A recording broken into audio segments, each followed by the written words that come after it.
Les vistes del Turó de la Rovira o el Parc del Laberint d'Horta són alguns dels indrets emblemàtics que recupera el calendari que presenta aquesta interiorista madrilenya hortenca d'adopció i pintora.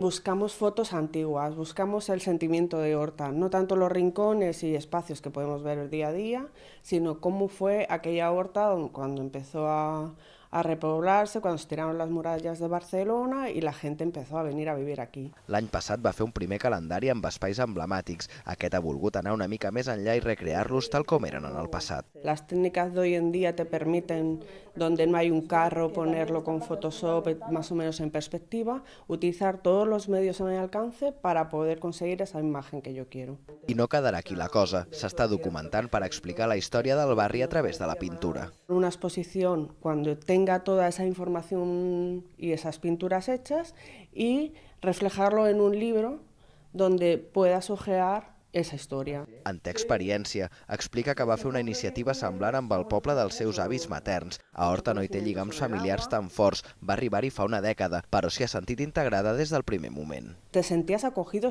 estando de visita.